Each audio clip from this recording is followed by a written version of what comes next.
Hello po sa inyong lahat mga kabarya. Nandito na naman po ako para pag-usapan natin ang ipinakita rito ni kabarya na kanyang lumang baryang 25 centimos coin. Yan, 1 Luna, Republika ng Pilipinas at meron po itong taon na 1981. Ayan, ito po yung nakikita po natin rito ay ang pinakamalinaw na kuha. Ayan, sa bahagi na ito ng lumang barya ni Kabarya. Ayan. Ito naman po yung kanyang nasa kanyang kabaliktaran na bahagi kung saan ay hindi po maganda yung kanyang pagkakakuha. Kitang-kita naman po natin na napakalabo. Ayan, halos hindi po natin makita yung kanyang detalye. Pero naaaninag naman po natin yung kanyang taon dito na ito ay isang 25 centimos coin na may taong 1981. Ayan. Nakikita po natin dito sa kanyang gitnang bahagi ang lumang logo ng Bangko Sentral ng Pilipinas. Ayan, Republika ng Pilipinas, 1 Luna. Ayan, at nakikita po natin dito ang kanyang 25 centimos na face value.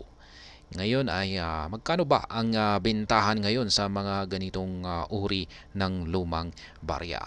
Yan, uumpisan po natin dito kay Numista. Yan, ito po yung pinaka-source. Ayan, magandang source of information sa mga pagdating sa mga lumang barya. At ayan, nakikita po natin dito ang mas malinaw na larawan ng 25 centimos na lumang barya ng ating bansa ng Pilipinas. Ayan, ganito po talaga yung itsura ng kanyang likuran or obverse po para obverse or harapan. Ayan, ito po yung kanyang obverse. Makikita natin dito yung logo ng Bangko Sentral na ayan, pabilog. Ayan, ito po yung luma na disenyo. Ayan, at saka may taon na 1941, 1949. Ayan, Bangko Sentral ng Pilipinas. Ayan, ayan, dito sa kanyang gilid ay ang bagong lipunan at ang taon na 1981. Ito po ang obverse o harapan na bahagi at ito naman po yung kanyang likuran na bahagi. 25 centimos. Ayan, 1980 ayan, 25 centimos, 1 Luna, Republika ng Pilipinas. Ayan. Ayan po si Juan Luna, yung nakaukit na mukha rito. Ayan. At yan naman po yung kanyang obverse side. Ayan, or harapan na bahagi. At ang kanyang likuran or reverse side. Ayan. New Society Central Bank of the Philippines. Yan po yung kanyang translation dito. Ang bagong lipunan. Yan, yung reverse side ay yan yung ulo ni Ginoong Juan Luna Inovicio. Yan, na nakaharap sa front left. Ayan, nakaharap po sa medyo bahagyang nakaharap dito sa bandang kaliwa. Ayan, BSP. Ayan, BSP yung tatak. Meron pong dalawang klase yung tatak na ito. Yung BSP at saka yung FM Mint, yung Franklin Mint. Yan, ito po yung nakalagay po rito sa ibaba ng 25 centimos ay BSP. Yan, ibig sabihin ay BSP po ito ang may gawa. Yung BSP Mint. Yan, pero yung isang klase ay yung FM na Mint. Medyo bihira po yung FM na Mint. Franklin Mint po yun, yung ibig sabihin. Ayan, nakikita po natin dito yung mga features. Ayan, yung composition is copper nickel. Ayan. Yan nga, yung sinasabi ko kanina rito na yung dalawang klase ng mint. BSP at saka yung FN Mint. Ayan, kung pag BSP ay yan nga, ginawa po ito sa security plant complex ng BSP. Ayan, sa Quezon City, Philippines, 1975 to date.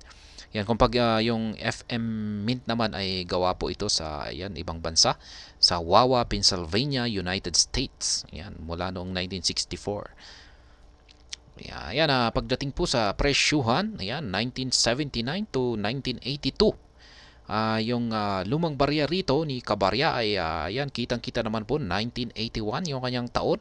Kaya ito po ay makikita natin dito, BSP Mint po ito. Ayan, kitang-kita naman po yung tatak niya rito sa ibaba na BSP Mint siya.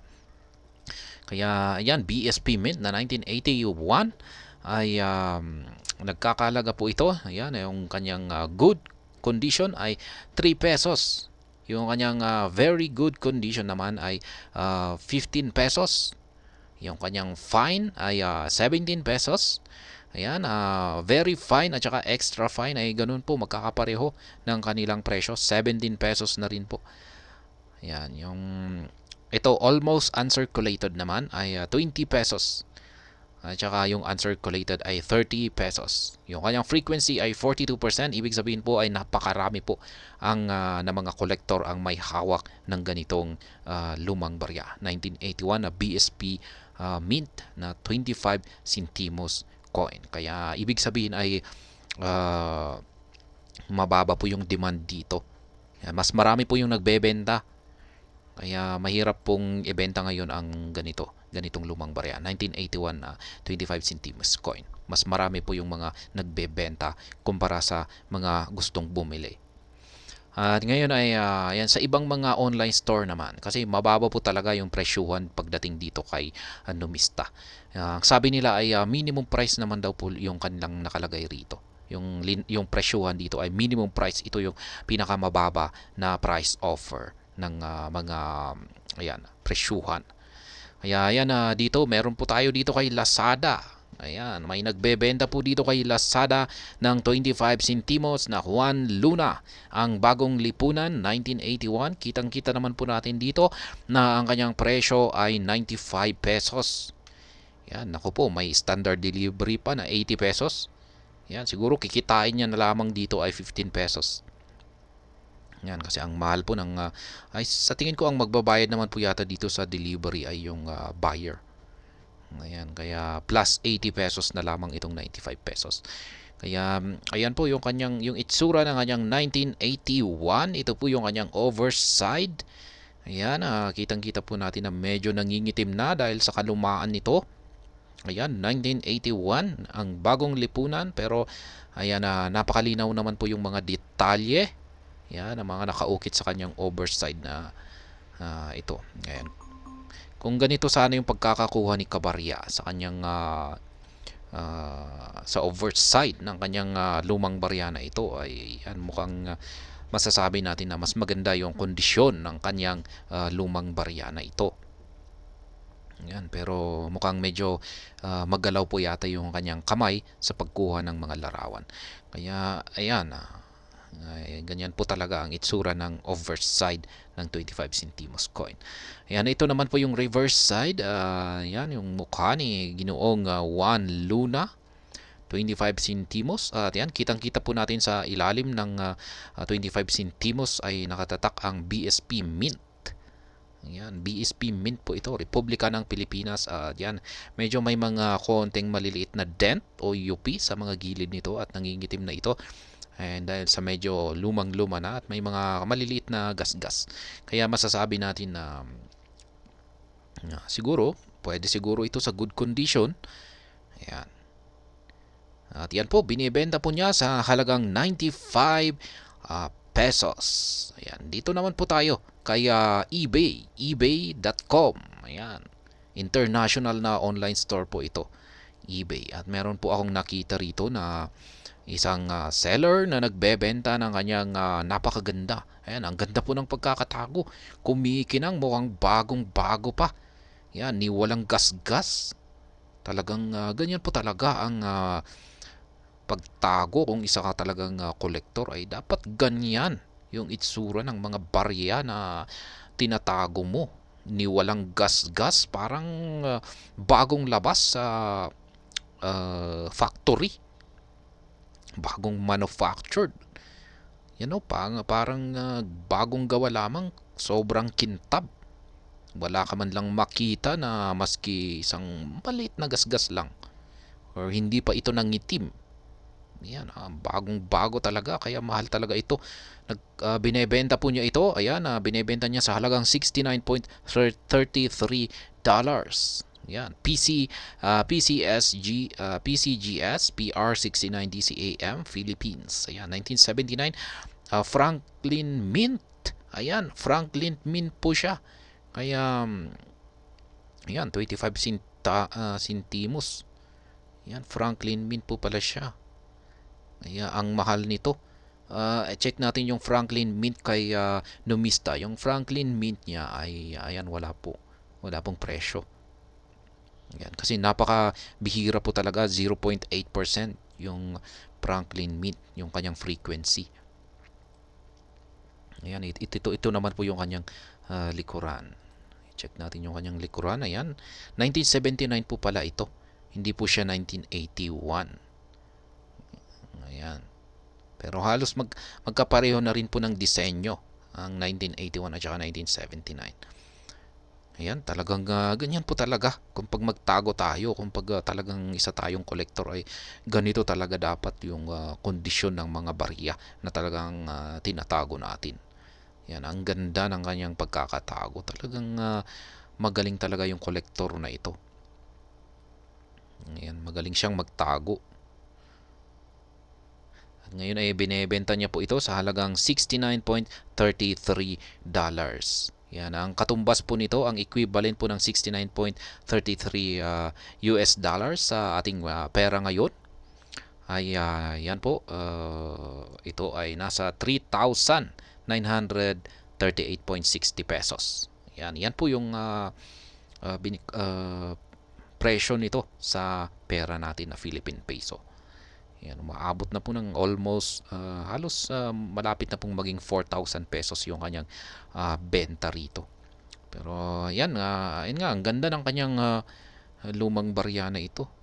At sa tingin ko ay tama lang yung kanyang presyo na ito. Ayan, 4,000 yun nga lang, at ito ay kay eBay International. Medyo mahirap bilhin ito. Yan, pero meron naman po tayong eBay Philippines. Yan, eBay PH. Ito para sa Pilipinas po ito. Meron po akong nakita pero hindi po siya singganda ng yan yung nandito. Yan, medyo ayan po yung kanyang kondisyon. Yan, masasabi natin na siguro ay very good condition naman siguro ito. Yan, maganda po. Talagang makikita natin na nandyan pa naman po yung mga detalye. Medyo yan, may mga nagkukulay green na siya.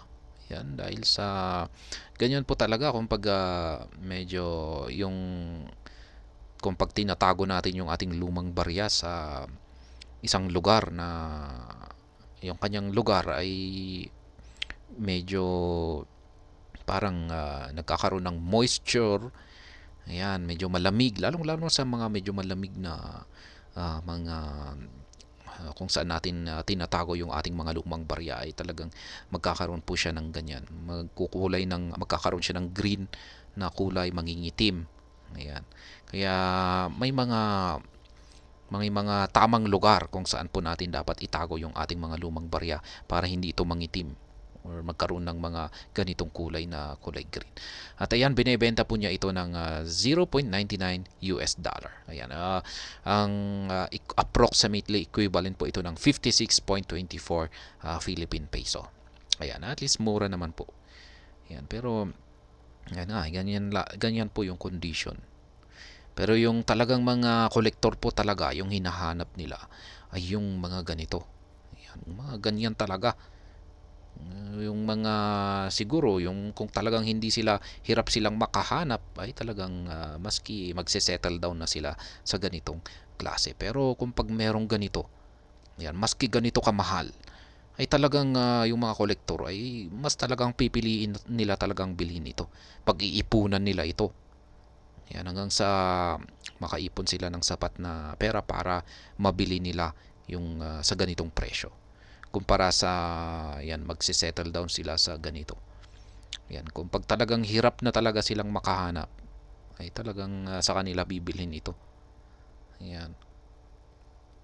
Pero ayan, pero okay na rin po ito para sa mga nagsisimula lamang at saka yung talagang walang budget. Ayan, yung talagang medyo kulang sa budget or ayan, pwede po ito sa kanila. 56.24 pesos. Yan, dito kay eBay, eBay Philippines, ebay.ph. Pero yung ito po ay eBay International ito, ebay.com. Ayan, pwede na rin po dito kay Lazada. Sa tingin ko ay mukhang mas maganda po yung halos parang parehas na rin yung condition nilang dalawa dito kay Lazada. Yun nga lang at medyo mas mahal dito kay Lazada, 95 pesos kumpara dito kay eBay Philippines, 56.24 pesos kay eBay Philippines. Ayan. Ngayon ay sa mga community groups naman po ay nagtanong-tanong po ako sa mga iba't ibang mga community groups dyan at base sa huling aking pagtatanong o yung aking napagtanungan na community groups ay mayroon pong nagbebenta ng mga ganitong condition. Ayan, pinakita ko po yung ganitong condition sa kanila para masabi nila kung magkano yung magkano yung masasabi nila na bentahan nito or magpresyo nito. Yan, kung sakaling ibebenta natin ito sa kanila. At may nakapagsabi na ayan, yung kanilang offer para sa ganitong kondisyon ay nasa mga 13 to 14 pesos. Ayan, 13 to 14 pesos. Halos malapit na po dito na rin, napakalapit na rin po dito. Ayan, yan yung good condition ni Numista ay 3 pesos lang. Yan, very good condition ay 15 pesos. At malayo po ito sa very good condition. Ayun, mukhang nasa good condition lamang po ito. 3 pesos kapag kay Numista. Pero kapag sa mga community groups ay yan, umaabot po siya ng 13 to 14 pesos. Kaya ayan, kung marami po tayong ganito ay ayan, pwede po nating mas maganda po kung ibenta natin sa mga community groups. Pero malabo po kung marami ang kanilang bibilin. Mga iilang piraso lamang po siguro yung mga bibili niyan. Kaya ayan. Yung talagang mabenta dito ay talagang yung ganito kaganda. Ayan, kaya magandang kondisyon. Kaya yung mga nagkokolekta ngayon ay talagang yung payo ko lang talaga ay itago nyo ito ng mabuti. Yung almost, maski hindi naman ganito talaga kaganda pero almost pag malapit na rin na halos ganito yung malapit dito yung kanyang yung kaganda, yung kanyang kondisyon ng kanyang pagkakatago ay talagang kung ibebenta natin yan pagdating ng tamang panahon ay talagang pag-aagawan ito at bibilhin yan sa maski mataas na presyo. Kaya yan ang presyuhan dito sa ipinakita na lumang barya ni Cabarria na 25 centimos BSP mint po yan 1981. At ayan, hanggang dito na lamang po tayo sa video na ito. Sana po ay inyong nagustuhan ang aking paliwanag dito. Kung inyo po itong nagustuhan ay pakiclick lamang po ang like button nito. Para naman po sa mga bago lamang dito, kayo po ay aking inaanyayahan para mag-subscribe. Pakiclick na rin po ang bell icon nito dahil ito po ang siyang magsisilbing notification nito sa mga bago kong videos na akin pong ina-upload sa aking YouTube channel na ito. Marami pong salamat sa panonood. Ingat po tayo lagi at God bless po sa ating lahat.